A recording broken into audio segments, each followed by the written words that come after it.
So with YouTube, it's quite funny. Any kind of online platform, any kind of internet sharing or forums or videos or basically anywhere where you don't get to meet people. It's all very strange. Sometimes you feel like you know someone through a camera, and I guess you do, because in these moments, in these times where we talk into a camera, especially about spirituality and non-duality and trauma and emotions and all the deep stuff that kind of escape everyday conversations. Everyday conversations are usually about the weather or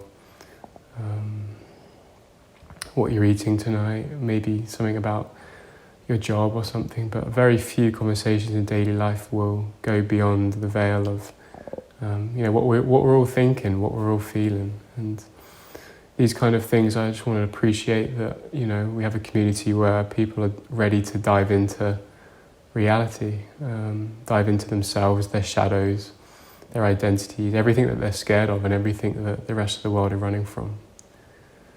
And so it came to me to talk about, feeling like this urge to go within, feeling as though maybe you're suffering a lot and the rest of the world seems to be bumbling along. And I can tell you now, suffering doesn't escape anyone. The only difference is that some people are willing to investigate that. Some people are willing to dream big enough to start with that you can transcend and transmute and investigate and get through suffering. Not around, no bypassing, no getting away from. It's those that go all the way through will find the truth. As I always say, when your love of truth outweighs your need to be comfortable, it does start to unfold. And this really brings me to my point of the way through suffering, the way that can be done, what can be looked at. I read a statistic today that said there's the highest number of suicides in the UK for 15 to 30-year-olds, and my heart breaks that a lot of these people don't have access to or are willing to open to these messages of facing pain, facing trauma, and healing. That's the most important thing. And so what can be looked at, what can even be said about it? And I'll start by saying the only insights I've ever got, the only revelations, the only subtle seeings have always been really on rock bottom, on my knees of despair. Because without that despair, I would still have the hope in something else, something greater than me. I was always looking for validation. I was always looking for love outside of myself, whether that be in careers, jobs, relationships, money. Money was security. I always felt, I need this and then I'll be secure. If I get this, then I'll be happy. So what the mind does, it always places happiness just out of reach, like the carrot dangling in front of your eyes. And so happiness was always something in front. And so it takes quite a lot of maybe lifetimes and guts and courage to keep chasing this happiness until one day no one chooses to stop chasing, they just exhaust themselves into the ground. And this brings me to the point of the cracks that life will break you open. And it's through these cracks that the light comes in, that the love floods in. No one's ever held on to all of their beliefs and still woken up. No one's ever held on to all their suffering and held it all together in this contracted space and woken up and gone the full way. It's in these cracks that life starts to break us apart.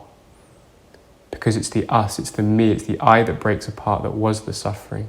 The small me, the small self that thinks it can get somewhere, do something, achieve something, attain happiness, attain love and feel love and these things. But the paradox of this is the moment that you give all of that up, you just let it break you apart.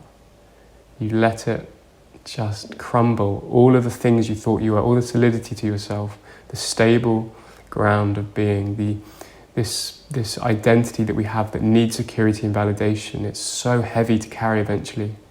And it's those that allow it to break apart, that truly start to see their true self, that wasn't confined in those limitations, wasn't confined in this body. You know, do you see who you were before you were born? Can you feel into your timelessness?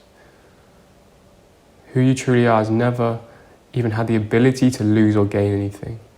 It's not that you gain attainment and gain enlightenment, you just see that there's no room for loss or gain. If you're everything, then what's there to gain? If there's no separation, who's the one that is even suffering?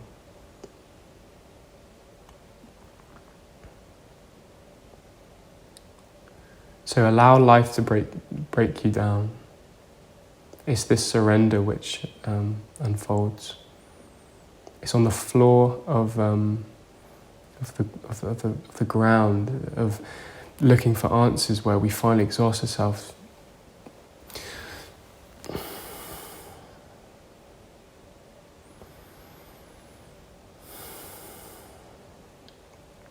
And that's where love starts to unfold. Because all that's left is humility, because there's no answers here. And there's no suffering.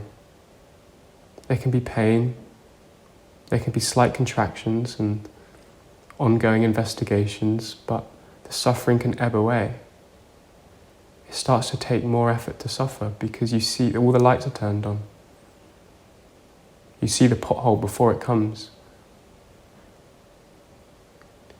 When you truly let it break you down, you can actually see suffering for what it is. And when you see the fundamental root of suffering in the self-image, the separation, the striving and the resistance, it's not that you have to think of a technique to stay in this way.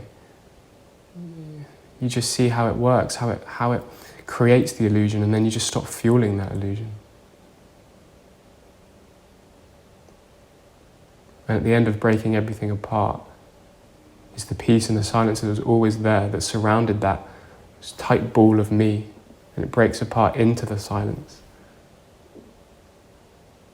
It's not that you re-identify with silence, you just stop identifying with the ball in the middle of silence, in the middle of peace.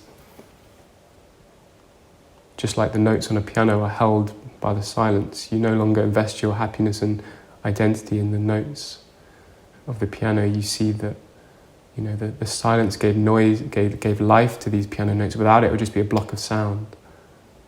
You let it all fall apart. And that's where the peace lies. No resistance, aliveness, complete openness.